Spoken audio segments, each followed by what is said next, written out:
Bapak Ibu, sanak keluarga yang terkasih dalam Kristus, selamat pagi semuanya. Dari sekian banyak anugerah yang Tuhan berikan kepada manusia, anugerah yang paling luar biasa yang memang harus kita syukuri adalah anugerah hidup.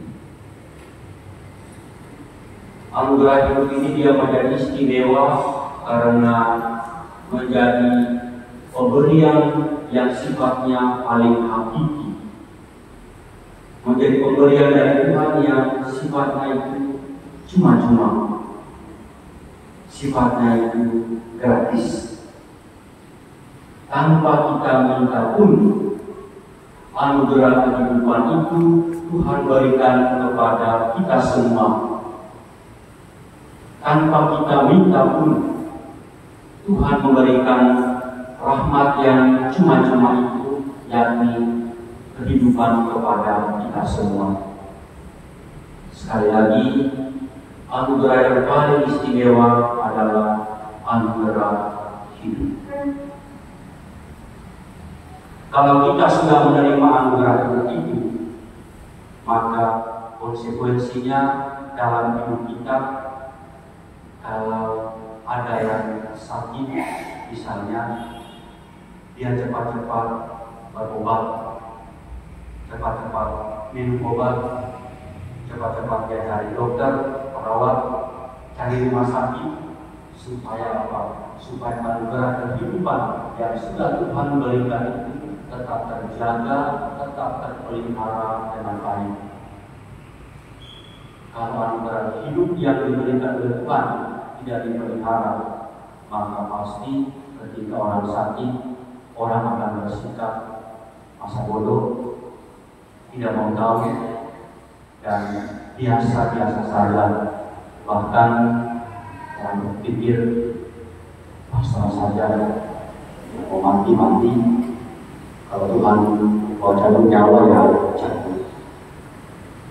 Ini mengungkapkan bahwa itulah anugerah yang paling istimewa, anugerah yang paling luar biasa, anugerah yang paling mengagumkan yang Tuhan berikan untuk kita, anugerah hidup. Tetapi untuk hidup tidak hanya dengan aktivitas-aktivitas kita yang biasa-biasa, makan, tidur, makan. Kalau seperti itu nanti orang bilang kita seperti yang dalam kandang yang siap disembelih. Hidup itu harus bermakna. Jadi bukan hanya sekedar makan, minum, kerja, tetapi bagaimana kita mengisi hidup kita sehingga hidup kita itu lebih bernilai, bukan pertama-tama untuk orang lain, tetapi bernilai untuk diri kita sendiri. Kalau kita memikirkan, kita merenungkan, kita mendengar bacaan yang pertama dan bacaan Injil yang kita dengar pada hari ini, maka tidak ada waktunya untuk hanya sibuk untuk memikirkan makan tidur. Tidak sibuk dengan makan, tidur, kerja secara fisik. Tetapi kalau kita merenungkan bacaan yang pertama dan bacaan Injil, maka kita juga perlu bekerja untuk kehidupan yang kekal. Kita perlu bekerja untuk hidup yang akan datang. Kita perlu bekerja untuk hidup yang abadi.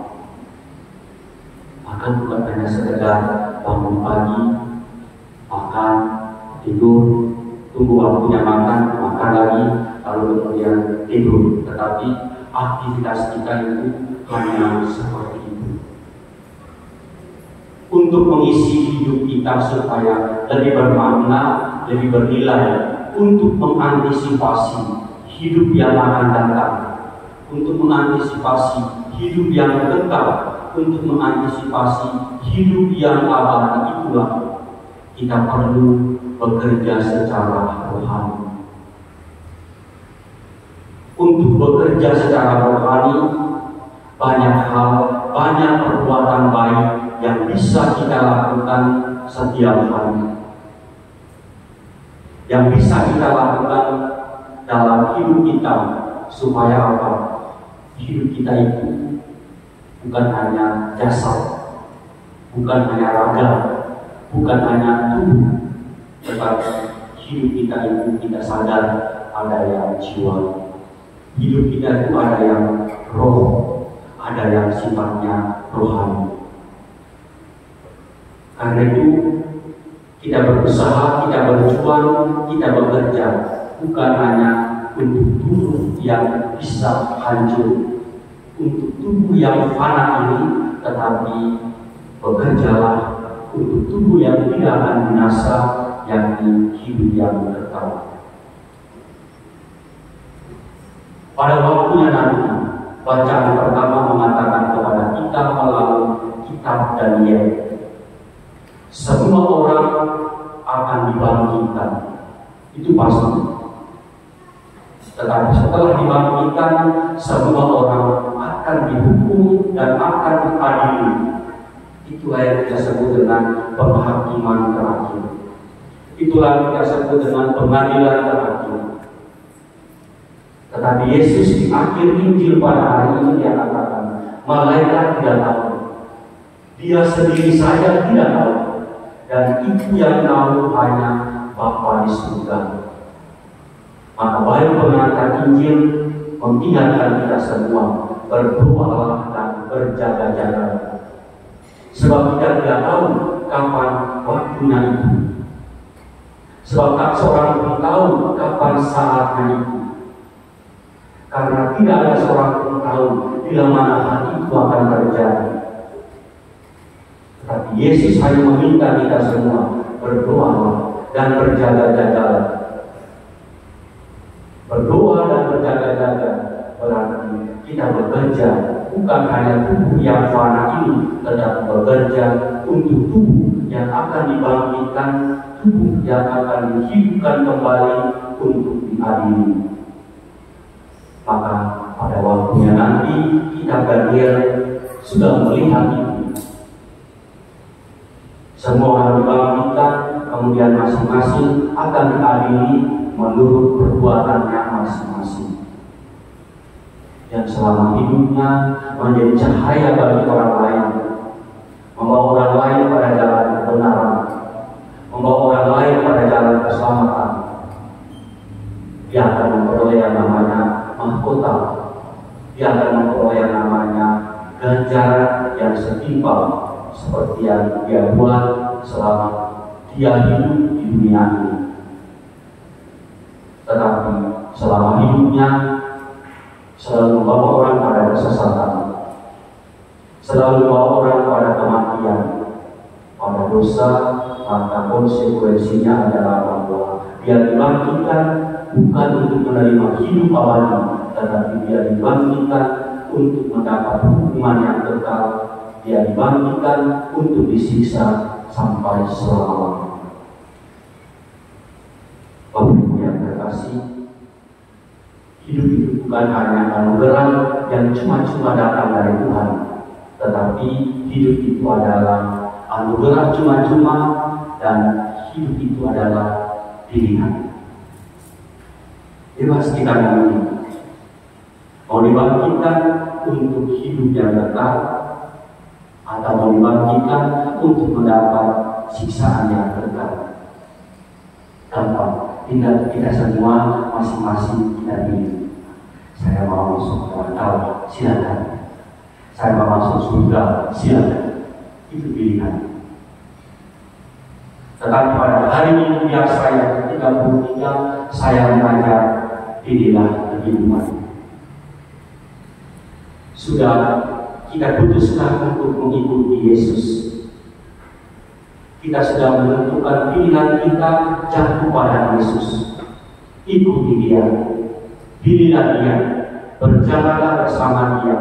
Karena dengan itu, dengan berjalan bersama Dia, kita akan diantar untuk dibangkitkan, untuk hidup bersama dengan Dia.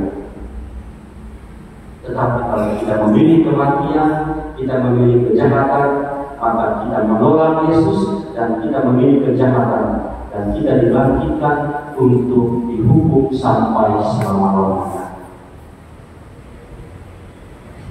Kita terbuka kembali oleh Yesus melalui bacaan Injil. Kita tidak tahu kapan persisnya, kapan waktunya itu akan datang. Dia saja tidak tahu, apalagi kita. Dokter itu hanya meramalkan 0,0%, tetapi 99,99% itu Tuhan yang tahu. Yesus saja tidak tahu, apalagi kita manusia.